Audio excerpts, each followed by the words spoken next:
Cette semaine, à l'émission, on a une ligne directrice, puis vous l'avez peut-être remarqué là, si vous êtes des nôtres depuis plus tôt ce matin. On a reçu entre autres Lucie Joubert, qui est professeure au département de français de l'Université d'Ottawa.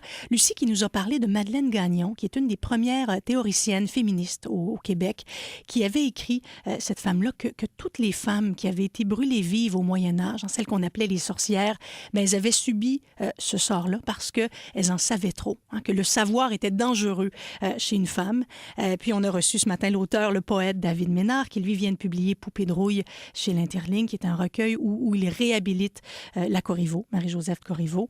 Et donc, on s'intéresse aujourd'hui aux femmes de tête, aux femmes hors normes, les femmes qui savent, qui parlent fort, qui ont quelque chose à dire. Et notre prochaine invitée, elle est une femme de tête. Je pense qu'elle l'a toujours été. Un esprit vif et des propos qui laissent rarement indifférents. Madame Denise Bombardier, bonjour. Bonjour. Madame Bombardier, vous êtes née le 18 janvier 1941 à Montréal.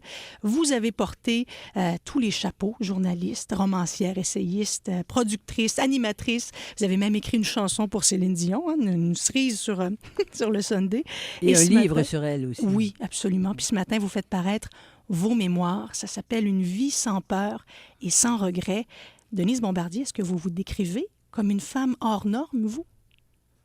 Oui. Oui? Oui. Dans quelle mesure? Dans la mesure où ce que j'ai vécu, ce que j'ai traversé, si je n'avais pas été hors norme, je ne serais pas passée à travers. Votre livre commence avec une phrase. Vous dites « Je suis une parvenue au sens propre du terme ». Donc, issue d'un milieu modeste, culturellement pauvre, j'ai gravi l'échelle sociale en ayant accès à l'éducation. Et très vite, on comprend que votre mère, que ses sœurs, vos tantes, ont en grande partie forgé la femme que vous êtes devenue. Elles tenaient à vous voir instruite. Est-ce que cette influence, leur volonté, vous considérez que ça a changé votre vie? C'est pas leur volonté, c'est l'amour qu'elles m'ont porté qui a compensé pour la relation catastrophique avec mon père, pour mon père qui, à ce jour, vous savez, moi j'ai été psychanalysée quand j'étais dans la vingtaine, et à ce jour, je ne sais pas à quelle catégorie psychologique et même psychiatrique appartenait mon père. Donc, j'ai réussi à passer à travers ça à cause de l'amour de mes tantes. Et vous savez que moi, mes tantes étaient des maîtresses femmes. C'était des femmes qui avaient quelques années de scolarité. Elles arrivaient à lire, elles lisaient à haute voix, comme quand les gens ne sont pas très instruits, ils lisent à haute voix. Elles lisaient à haute voix, et c'était des femmes, finalement, qui ont été frustrées dans leur vie, mais elles ne le mettaient pas en mots. Elles ne disaient pas « je suis féministe », elles n'auraient jamais dit une chose pareille. Mais hélas, elles sont mortes enragées, dans ce sens qu'elles ont, au fond, elles, jamais eu l'occasion de se sortir de ce déterminisme dans lequel elles ont été plongées presque de naissance. Et puis en plus, il faut dire que l'alcool, dans ma famille, moi, les femmes buvaient autant que les hommes. Et j'ai été élevée aussi là-dedans. J'ai été élevée aussi, et ces femmes-là, contrairement, et ça c'est une image que moi j'ai eue et que d'autres n'ont pas eue, mais je suis sûre que ça se vérifie, mes tantes, elles battaient leur mari quand ça ne marchait pas.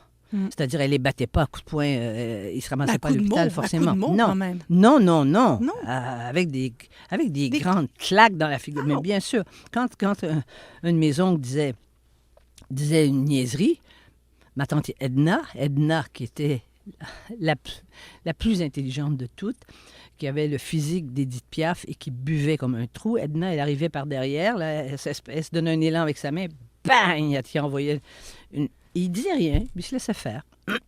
Mais ces femmes-là, est-ce qu'elles se sont réalisées à travers vous? Est-ce que parce que vous étiez douée à l'école et elles l'ont vu tout de suite, alors est-ce que cette façon-là de vouloir vous offrir les meilleurs cours, les meilleures écoles, et puis de vous dire...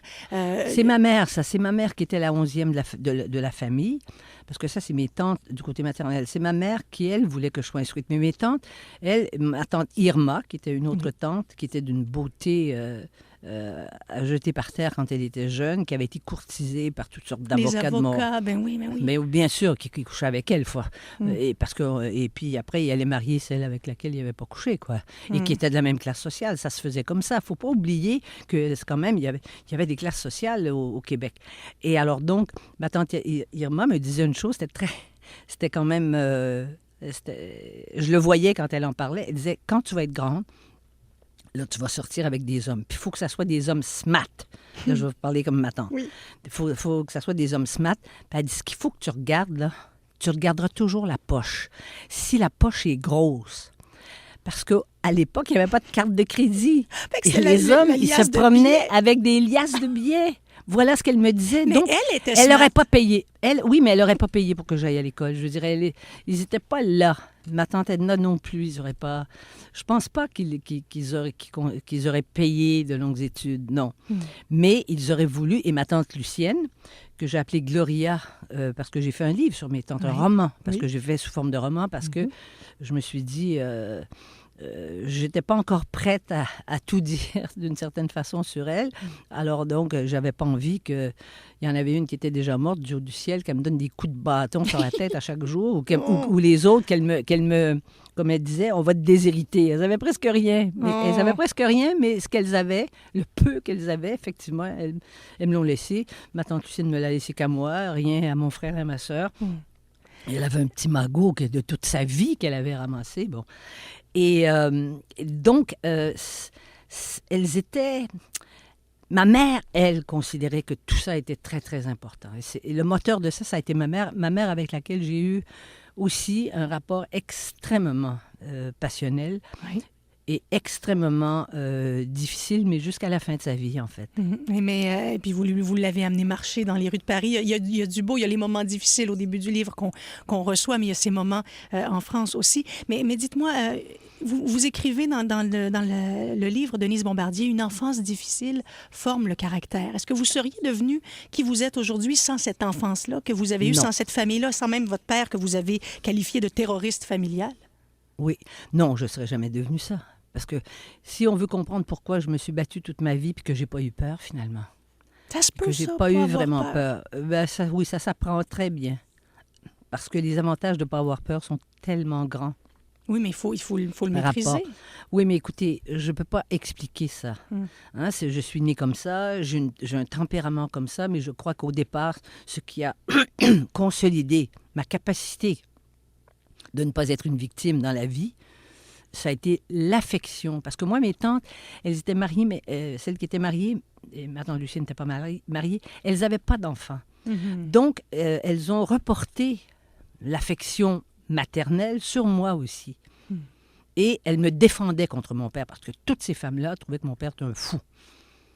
Elle lui tenait tête aussi à votre père. Il en avait peur. Il en avait peur un peu, surtout de ma tante Edna. Parce que ma tante Edna se gênait pas. Non, elle se gênait pas. On peut se promener dans cette enfance-là longtemps parce qu'il en est question beaucoup dans le livre. Moi, je vous amène quand même dans les années 50, à l'époque où vous étiez comédienne. Vous jouiez dans les téléromans à Radio-Canada, entre autres Demain dimanche. Le métier de comédienne, est-ce qu'il y a eu un deuil là à faire pour vous? Parce que vous écrivez dans ce moment-là où les rôles arrivaient, mais peut-être pas les premiers rôles ou pas ceux que vous vouliez. Vous avez écrit « J'ai eu peur de rater ma vie ». À ce moment-là, vous étiez une première de classe. Il y a eu cette peur-là de passer à côté de quelque chose? Non, mais j'ai eu peur de rater ma vie. C'est-à-dire que dans le milieu du théâtre, non, avec les comédiens, parce que j'ai joué avec des comédiens qui étaient très, très connus pour l'époque, qui étaient les vedettes de l'époque. C'est parce que moi, je me suis rendu compte qu'à cause de ce que j'étais, à cause de ma sensibilité, à cause de mon intensité... ce métier-là, qui était un métier dont le fond de commerce était l'émotion, était un métier dangereux pour moi. Parce que je pouvais pas... Parce que moi, j'ai un autre côté de moi, vous le savez très bien. D'ailleurs, il y a des gens qui ne pensent qu'il y a que ce côté-là, qui ont pensé longtemps, parce que ça a changé quand même avec le temps, c'est que j'ai un côté rationnel. Hein? Je suis... je peux dire que je suis une intellectuelle. Oui. Je vis de l'esprit. Bon. Et j'ai senti que ce métier m'aurait englouti. Exemple, moi, et j'ai choisi le métier de journaliste, où on est obligé de faire l'effort, de la distance, hein, devant les faits. Mais il y a certaines de vos patrons qui Oui. J'allais dire qu'il y a certains de vos patrons, quand même à Radio-Canada, qui trouvaient que dans cette distance journalistique, il y avait vos émotions qui transparaissaient quand même. Vous aviez de la difficulté à tempérer tout ce que vous ressentiez. Quand j'étais plus jeune, parce Oui. que j'avais pas assez de Oui. métier, ça Oui. c'est sûr.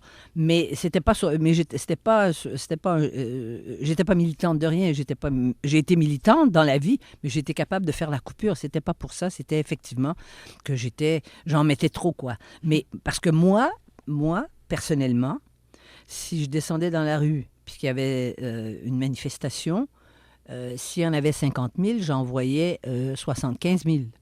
Mais comme journaliste, s'il y en avait 50, j'en voyais 49 999. Vous voyez? Mm-hmm. Autrement dit, j'ai choisi un métier qui a tempéré mes ardeurs. Et c'était pour mon équilibre. Je ne l'ai pas vécu. Là, je vous l'analyse comme ça. Mm-hmm. Mais c'est pas comme... Je l'ai vécu à l'instinct. Voilà. Mais alors, Et j'ai eu raison, d'ailleurs. Je comprends alors pourquoi le métier de comédienne, bon, peut-être que vous avez passé outre, mais le métier de politicienne, parce qu'il y a eu cette rencontre avec Pierre Bourgault qui a reconnu en vous cette force-là, ce caractère, ce tempérament, puis il vous a dit, Denise Bombardier, on a besoin de gens comme toi pour faire l'indépendance du Québec. Est-ce que ça a été votre rentrée en politique, votre premier pas vers la politique? Ça a été quand je suis retournée, parce que moi, je suis carrément une drop-out. Décroché, vous avez décroché? Oui, j'ai été obligée de décrocher à 16 ans, parce que mon père faisait des scènes, mais des scènes, je ne vous dis pas, dans quel contexte émotionnel, parce qu'il fallait payer, je pense, 10 ou 15 $ par mois pour les frais de scolarité, parce que j'étais au cours lettres-sciences, qui étaient les 4 premières années du cours classique à ce moment-là pour les filles. Et à 16 ans, j'en pouvais plus. Déjà que j'avais fait des émissions à Radio-Canada, j'ai commencé à faire des émissions. J'ai animé un magazine d'information pour les jeunes à la radio de Radio-Canada. J'avais un cachet. Donc, avec mes cachets, finalement, ma mère utilisait mes cachets pour payer ses faibles frais de scolarité, puis des livres, puis un uniforme et tout. Et c'est comme ça. Et quand je suis arrivée à l'université pour aller faire mon cours classique, pour aller finir mon baccalauréat, parce qu'il y avait un baccalauréat le soir qui se donnait à l'Université de Montréal pour les enseignants. Donc, je me suis retrouvée, moi, à 17 ans, avec des gens qui enseignaient, qui avaient enseigné toute la journée et qui venaient à l'université faire leur bac, pas par ambition intellectuelle, simplement parce que dans l'échelle salariale, ils montaient de degré, ils changeaient de niveau, voyez-vous, de salaire. Oui. Alors, évidemment, et moi, je suis arrivée là-dedans, et au début, je me suis mis à... J'étais c'était les profs d'université qui donnaient les cours. Et alors, moi, j'avais devant moi des gens qui savaient. Alors, je levais la main, je voulais discuter. Et un jour, il y en a un qui est venu vers moi après quelques... Pas M. Jean-Paul? M. Jean-Paul, le mathématicien, c'est pas lui qui vous a dit que vous aviez une agressivité naturelle? Oui, mais ça, ça, on me l'a dit beaucoup. Puis d'ailleurs, à partir de là, quand je suis devenue journaliste, mes confrères, il y avait des confrères, j'entendais ça tout le temps, ils disaient que j'étais la mal baisée, quoi. Parce qu'à ce moment-là, quand une femme est trop intelligente, il fallait donner une explication sexuelle, voyez-vous. Mais êtes-vous agressive? C'était parce que j'étais... Mais bien sûr que je suis agressive. Je ne suis pas agressive au sens où vous le dites là. Mais c'est sûr que si vous m'attaquez, je me défends.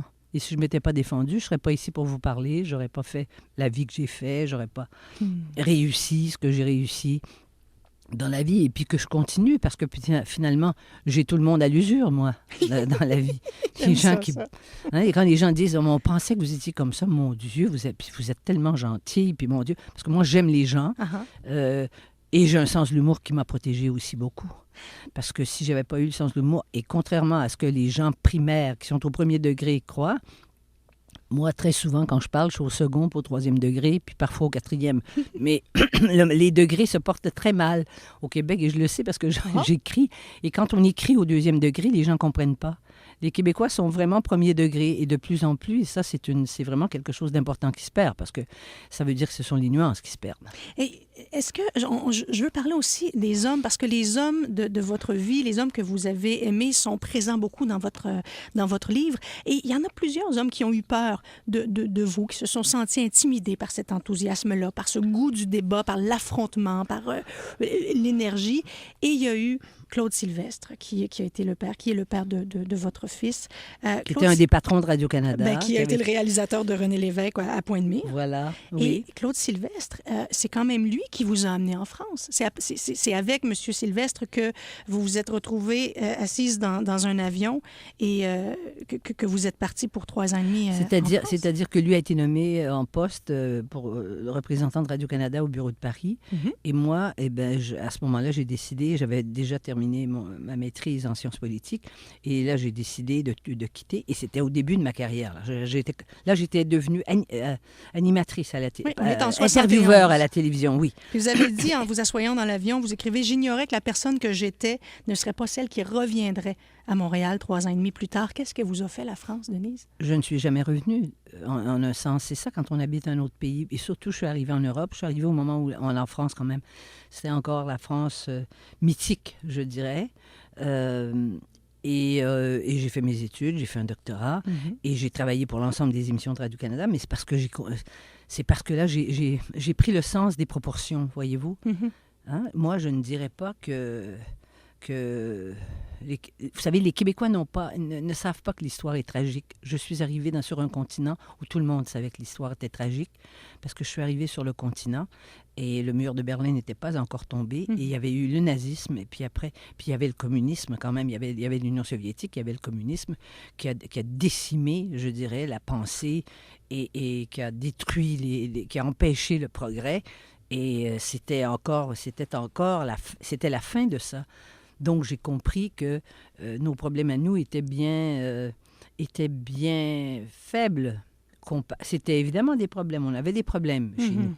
Mais ce n'était pas de même nature que ce qu'il y avait vécu en Europe. Les gens avaient été déchirés. Il y avait eu des centaines de millions de morts quand même à travers ces hécatombes du 20e siècle. Donc, j'ai été inoculée pour le restant de mes jours contre l'idéologie. Et puis j'ai eu des mentors. Moi, j'ai eu des Jean-François Revel qui a publié mon premier ouvrage, qui est un ouvrage sur la France. Jean-François Revel est un des plus grands intellectuels européens. Et il a été mon mentor au sens littéral du terme. C'est-à-dire qu'il m'a instruite, je veux dire, c'était comme Socrate qui pratiquait la maïeutique avec ses élèves, quoi. Mais il le faisait d'égal à égal. C'était ça qui était extraordinaire chez Jean-François Revel.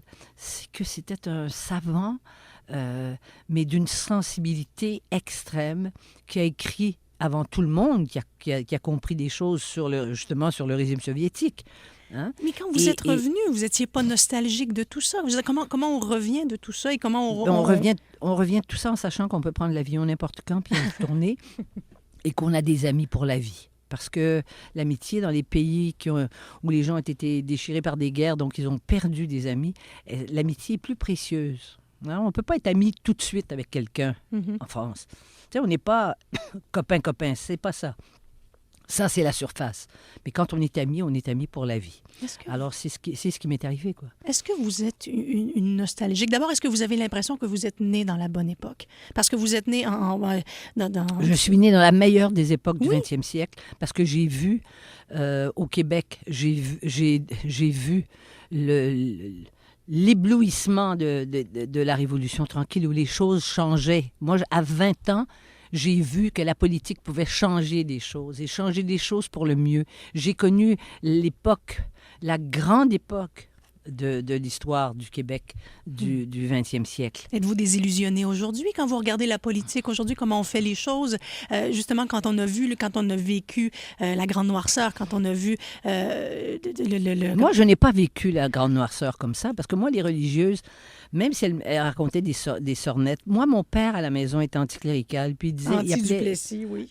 Oui, mais anticlérical aussi. Mon père, il parlait du Québec, C-U-L-B-E-C, oui. Et il n'aurait pas voulu qu'on aille à l'école française parce qu'il ne voulait pas qu'on soit catholique. Il était vraiment anticlérical au sens français, au sens laïcard du terme. Et donc, il parlait contre les curés, il parlait contre l'Église, il disait qu'on était sous la botte des curés.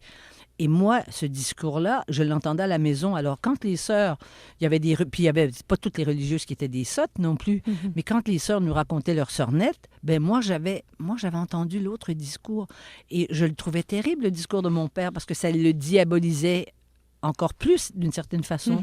Mais en même temps, je suis devenue une journaliste de distance grâce à mon père. Mais ça, on comprend ça avec l'âge. Oui. Je me suis rendu compte que mon père m'avait donné un sens critique aigu. Et ça, c'est un plus. Et ça prend un sacré recul pour voir ça. Mais aujourd'hui, votre regard sur le Québec, le Canada, le monde d'aujourd'hui, il a l'air de quoi? Ben, il est en détresse. L'Occident est en détresse. C'est vrai que l'Occident a perdu ses repères et c'est pas vrai que c'est à travers des réseaux sociaux puis la technologie et la déshumanisation qu'on va arriver à on va arriver peut-être à des progrès économiques, mais les progrès économiques qui écrasent l'âme des peuples, l'âme des gens, hein, et qui nous séparent plutôt que de nous réunir. Hein, parce que maintenant, on existe comme individu et les droits individuels, ça peut être aussi une autre dictature qui vient contrer la démocratie.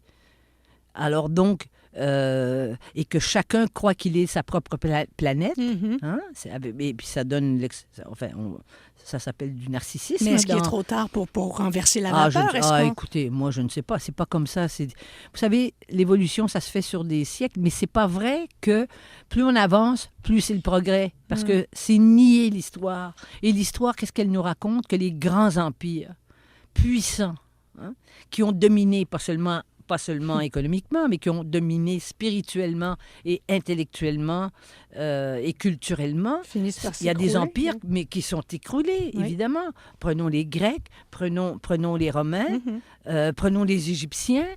C'est sûr. Et c'est peut-être que ce qui arrive à l'heure actuelle avec l'Occident, ce sont les barbares qui ont déclenché l'assaut. Et on est là-dedans. Mais c'est une période bien petite dans l'histoire. Mais le problème, c'est qu'on n'a qu'une vie, puis que notre vie, elle est maintenant, là. L'espérance de vie, c'est ça. On est là-dedans. Denise Bombardier, là, il me vient plein de questions. Je vois le temps qui file, mais cet exercice-là, donc, d'écrire vos mémoires, vous me disiez tout à l'heure à micro fermé que vous y avez mis plus d'1 an de votre vie à environ 7 à 8 heures d'écriture par jour. Est-ce que c'est pas d'autant plus significatif de sortir ce livre-là à une époque, justement, où on parle davantage de la parole des femmes, de la colère des femmes, du droit, justement, à cette confrontation ou à cette prise de parole? Est-ce que ça s'incarne dans cette nouvelle réalité-là où les femmes ne s'excusent plus d'être ou d'être en colère ou de dire? Non, pas dans mon cas. Non? C'est d'abord parce que j'ai une petite fille. Oui, vous lui dédiez le livre, d'ailleurs. C'est beau, ça. Oui, Rose. Et je veux que cette petite fille-là... Moi, je suis obsédée par la mémoire. Parce que si on n'a pas de mémoire, on n'existe pas. Et ça, c'est une de mes convictions les plus profondes. Et c'est pour ça que je défendrai toujours la langue française. Parce que la langue française, c'est l'expression, hein, et c'est les mots pour le dire de la mémoire. Alors donc, et c'est ça qui me hante le plus. Parce que j'ai voulu au moins qu'à une génération, après moi, c'est-à-dire à 2 générations, puisque c'est la petite fille, c'est la fille de mon fils, que cette petite fille-là sache comment était sa grand-mère, qui a été une femme dans son siècle et qui a, faut bien le dire, parce qu'on n'a pas le temps d'en parler, mais moi j'ai quand même été amie et j'ai fréquenté au Québec et à l'étranger, et en France en particulier, j'ai fréquenté des gens qui étaient à l'avant-plan, influents, sur le plan politique, oui. sur le plan littéraire et tout. Mais c'est aussi un livre où, en écrivant mon livre, je me suis rendu compte que j'ai aussi dénoncé. Hein? Moi, les gens s'imaginent que moi, je suis passée à travers je suis passée à travers toute ma carrière en n'ayant pas trop de problèmes. Non, moi aussi, j'ai été harcelée. Moi aussi, j'ai été harcelée. Oui. Moi aussi, j'ai été agressée sexuellement, en fait, par un réalisateur de Radio-Canada. Oui. J'avais 12 ans et qui se spécialisait ici à Radio-Canada dans des émissions. Il faisait que des émissions d'enfants. Oui, il était donc bon avec les enfants, qu'on disait. Hein? Oui, c'est ça. Puis les mamans qui allaient porter des petites filles parce qu'elles voulaient que les petites filles jouent dans son émission. J'ai tout vu ça. Donc, ma vision, évidemment, est une vision encore là, distancée sur un certain discours idéologique. Après, j'ai travaillé dans des milieux où je me faisais traiter de mal baisé à longueur de journée. Et j'ai quand même d'une certaine façon, régler un compte avec un avec lequel j'ai travaillé, que tout le monde connaît, qui s'appelle Simon Dirivage, qui était quelqu'un de grossier, de vulgaire, qui humiliait les gens autour de lui, qui les traitait comme des inférieurs. Moi, j'ai vécu ça 1 an. Je devais animer l'émission. Il est devenu co-animateur. Il m'a été imposé par la direction de Radio-Canada à l'époque. Et il savait bien que je ne voulais pas travailler avec lui. Je voulais travailler avec quelqu'un, mais pas lui. Et alors donc, et ça, j'ai raconté parce que j'ai vu trop de gens, justement, se taire autour de moi et avoir peur de perdre leur travail parce que s'il y avait beaucoup de pigistes. Et c'est au fond, d'une certaine façon, il était l'image d'un certain rapport qu'il y avait entre les hommes et les femmes. Et dans ce cas-là, c'était dans les rapports de travail. Et c'était extrêmement... ça rendait la vie au quotidien insupportable. Moi, je quittais, mais j'ai quand même quitté l'émission qui, quand on me l'a offert, on m'a dit, tu vas rester 10 ans animatrice de ça. J'ai quitté au bout d'1 an. Hein? Et puis, je me suis retournée, puis j'ai rebondi, j'ai trouvé autre chose. Parce qu'il y a une chose qui m'épate moi-même, je vais vous dire, c'est que je réussis toujours à rebondir.